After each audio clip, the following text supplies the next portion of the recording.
And you know what's not very fucking chill to live with?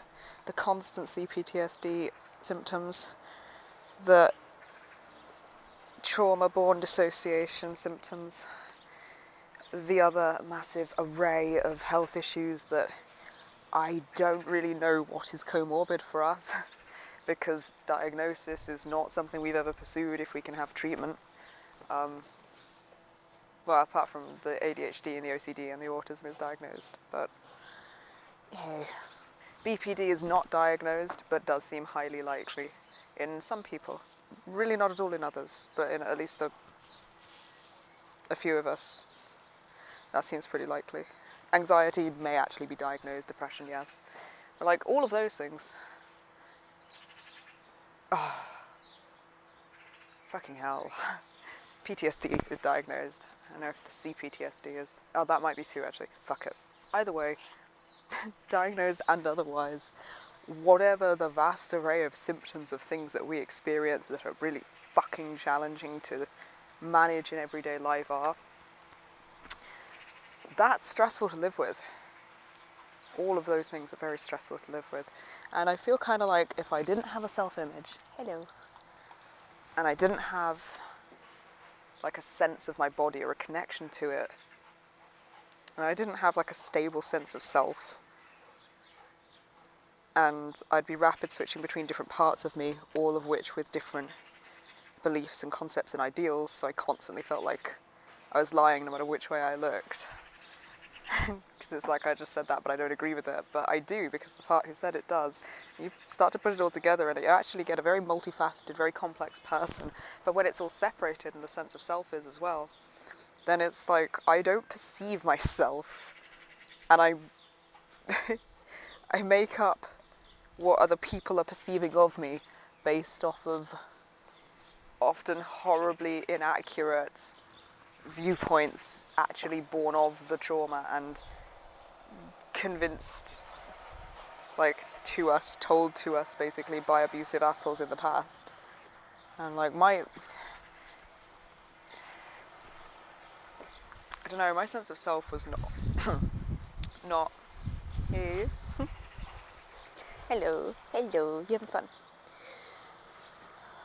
Like it wasn't there. It was like I was a ghost, like I was totally fucking non-existent to me. And then I could see other parts of me, but I would refer to them as other people, and we would often have very polarizing views and not agree with each other's views. So it's like, well, then I don't see these parts of me as me.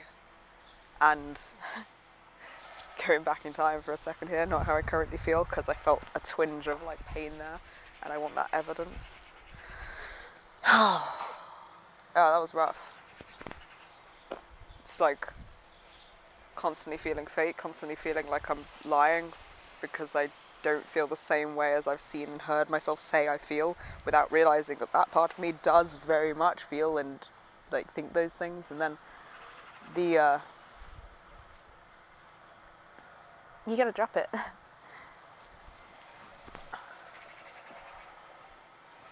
The very polarized different methods of gaining safety also used to be like a bit of a conversation that we would feel unsafe from each other, but the lack of safety comes out a bit like a personality trait as well, because you just think you're irritable and like angry all the time and like high maintenance, stressful, other things that stupid like fucking abusive assholes have labelled us in the past for having emotions in generally in response to their abuse. But that all kind of goes in, and then you kind of see it in each other, in the parts of you that other parts have disavowed, and like, so I don't recognize those parts as me, and also I felt I didn't recognize those parts as me. And I felt afraid for what they held and believed and thought, because of the things that I'd been conditioned to think were meant by them having emotions and seeing those things and feeling those things. This just literally lies from abusers, followed by like a lack of sense of self. So you overlay what you're told is seen, and you really believe it. Like I absolutely, that's the vibe my brain generated for me, and like in any and every interaction, like this would be why I would, in parts of me, constantly apologise for shit, because I would genuinely think I should stop talking. I'm too annoyingly, like, loud, and no one cares about what I'm saying, and, like, it's boring. Stuff like that you just feel. And the more I get to know parts of myself and the closer we become, the more all of this is changing, and I start thinking, like, as long as we work on understanding where viewpoints come from and where core beliefs have gotten in, and then when we identify a faulty core belief from some abusive asshole, we kind of make sure that we're all aware that that's a faulty core belief, through compassionate and consistent repetition, I guess, whenever we see it.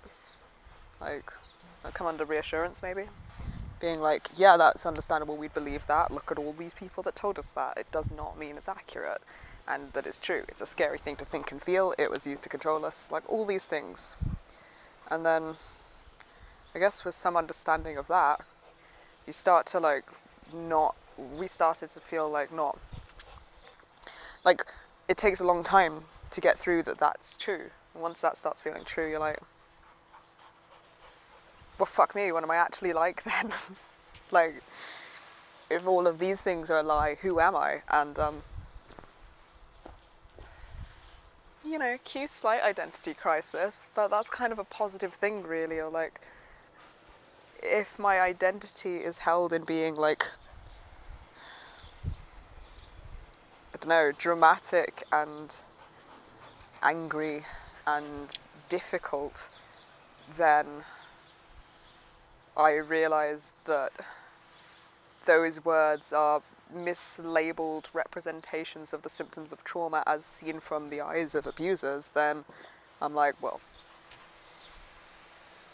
those things you said were there aren't there, they're these things, and they're also not a part of my personality. They're just, like, literally responses in everyone's nervous system that everyone would have, and you start to sort of treat those, I guess, and go through management of symptoms, so my view of them has changed, and that allows me to actually work through the symptoms, and then they start to, like, drop off a bit, and I start seeing glimpses in between symptoms where I have a pause, and it's like I don't have a reaction for something, and I'm like, what lives there if it's not, like, life or death panic making me behave in a way that's familiar?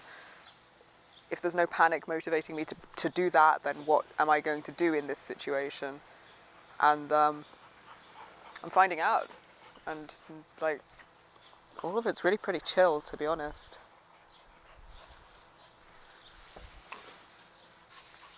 Hey. And there's a lot of words that I'm now starting to associate with myself that I would never have realised were true. Like, I'm pretty fucking determined, actually. The amount of times that I, like, go back to something painful or uncomfortable or triggering after regulating and taking a break to continue to desensitize myself and do the work. And, like, always in a pretty chill way. Like, usually, like, I've like, yeah, I've been, like, spacing out and spinning away from parts of me pretty much all morning. I'm still a bit, like, really fucking dissociated, and there is, like, what feels like a ton of space between parts of me, which makes me really spacey. But yeah, no, it really does. It's like, it's weird. It's like there's just this whole blank column in me that's, like, makes me slow and is hard to focus around. Feels like a constant, like, attempt to pull all parts of me back together every so often. And this was from trying to process this fucking rage, the stuff we were processing yesterday, which I have not explained yet and may, but getting to it in a way that is beneficial for us, which gives you very little context until, like, the end, but that's kind of how it has to be. So I'm not apologising, you haven't missed anything. I'm a bit all over the place.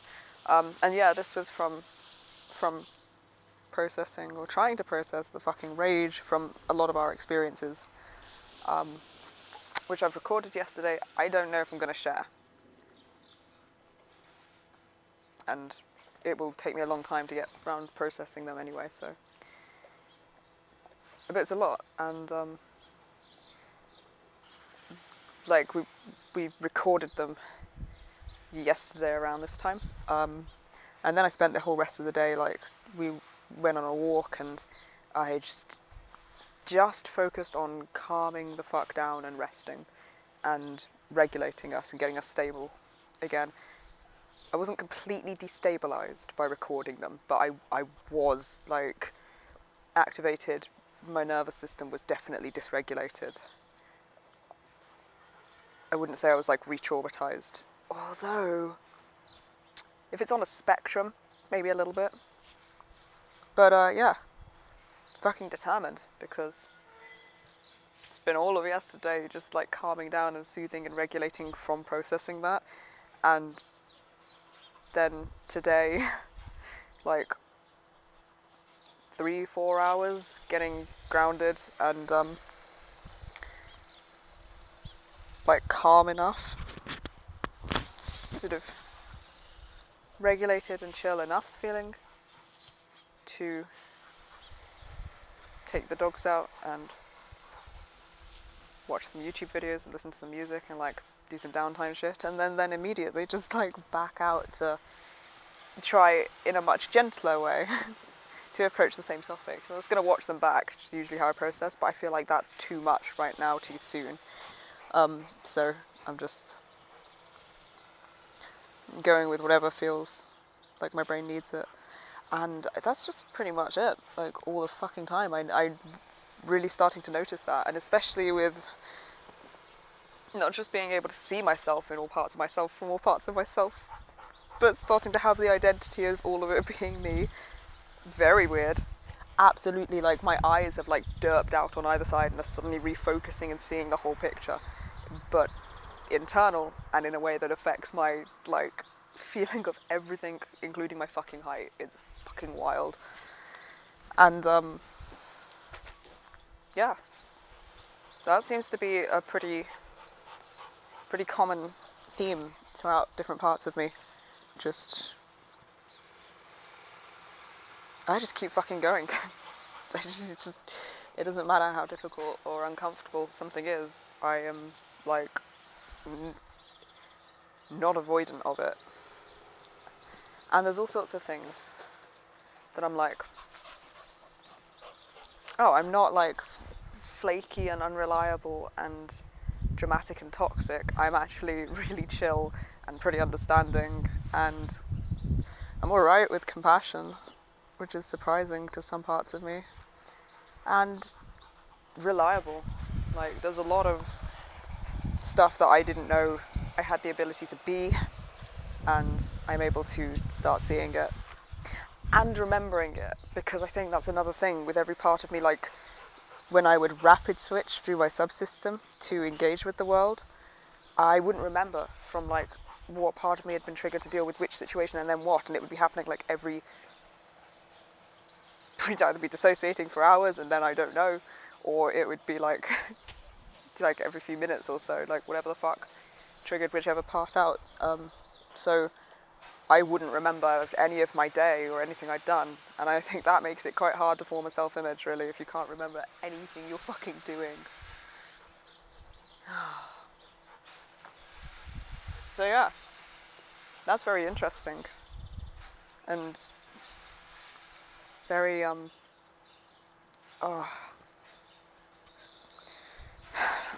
reassuring. Ow, the head pain's a bit. The refocusing of vision and, like, sudden increase in sensory stuff is also alarming, but generally is a good sign. Suddenly it's really fucking loud and bright.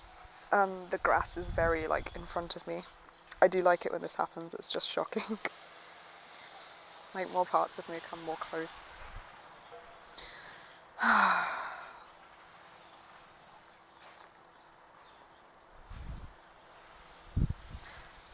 I think seeing this process happen between a couple of parts of me is maybe encouraging, because there are a lot of parts of me that have spent a lifetime through like protective measures and necessity for our safety, have learned to be incredibly judgmental and assuming of one another's actions and behaviours and personality and everything. And if we're learning to change how we see each other, and it's making this difference of how I see myself, then I think that makes it feel safer for more parts of me to maybe come closer to the front. Especially if I make it really clear, which I did internally, and I will again out loud, that this applies to all parts of me, like the way we're learning to see ourselves and each other with compassion and curiosity and understanding. This is how it applies, this is what it does, and this will happen for all of us. Like, I think it's starting to be that we can give ourselves and each other emotional safety to be present, and for all parts of us to be present without fearing judgment or exile or panic from whatever we hold or think, whoever we are.